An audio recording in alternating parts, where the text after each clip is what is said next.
എറണാകുളത്ത് 9ാം ക്ലാസ് വിദ്യാർത്ഥി ആത്മഹത്യ ചെയ്ത സംഭവത്തിൽ അമ്മയുടെ പരാതിയിൽ പോലീസ് അന്വേഷണം തുടങ്ങി. സഹപാഠികൾ ശാരീരികവും മാനസികവുമായി പീഡിപ്പിച്ചുവെന്നും സ്കൂൾ അധികൃതർ ഇടപെട്ടില്ല എന്നുമാണ് പരാതി. എന്നാൽ സ്കൂളിൽ ഒരു പ്രശ്നവുമില്ലെന്നും അന്വേഷണത്തോട് പൂർണ്ണമായി സഹകരിക്കുമെന്നും സ്കൂൾ അധികൃതർ അറിയിച്ചു.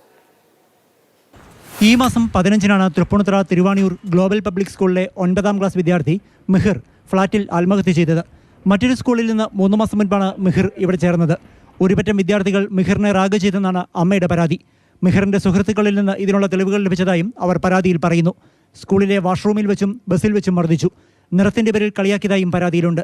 ഇതിൽ മനം നൊന്നാണ് മകന്റെ ആത്മഹത്യയെന്ന് മുഖ്യമന്ത്രിക്കും DGPക്കും നൽകിയ പരാതിയിൽ പറയുന്നു. ജസ്റ്റിസ് ഫോർ മിഹിർ എന്ന ഇൻസ്റ്റഗ്രാം പേജ് കഴിഞ്ഞ ദിവസം അപ്രത്യക്ഷമായതായി മിഹിറിന്റെ ബന്ധു പറഞ്ഞു. മിഹിറിന്റെ മരണവാർത്ത അറിഞ്ഞതിന് ശേഷവും അവിടുത്തെ സ്റ്റുഡൻസ്, അതായത് അവർ ചാറ്റ് കണ്ടു കഴിഞ്ഞാൽ അവരതൊരു തമാശയായി, അതൊരു ആഘോഷം പോലെയാണ് അവർ ചാറ്റ് ചെയ്തിട്ടുള്ളത്. അതിൽ പിന്നെ അതായത് അവൻ്റെ സ്കിൻ ടോണിനെ വരെ അവർ കളിയാക്കിക്കൊണ്ടാണ് അവർ ആ ചാറ്റിൽ ഉള്ളത്, അതായത് മരണവിവരം അറിഞ്ഞതിന് ശേഷം. സംഭവത്തിൽ തൃപ്പൂണിത്തുറ പോലീസ് അന്വേഷണം തുടങ്ങി. സ്കൂളിലെത്തി തെളിവെടുത്തു.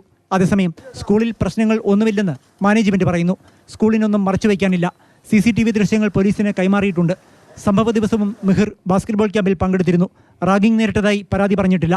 സ്കൂളിനെതിരെ വ്യാജ പ്രചരണം നടക്കുകയാണെന്നും സ്കൂൾ അധികൃതർ വാർത്താക്കുറിപ്പിൽ പറഞ്ഞു. മിഹിറിന് സഹപാഠികളിൽ നിന്ന് ശാരീരികവും മാനസികവുമായ പീഡനങ്ങൾ ഏൽക്കേണ്ടി വന്നുവെന്ന് അമ്മ നൽകിയ പരാതിയിൽ പറയുന്നു. എന്നാൽ ഇത്തരത്തിൽ ഒന്നും ഉണ്ടായിട്ടില്ലെന്ന് സ്കൂൾ അധികൃതർ പറയുന്നു.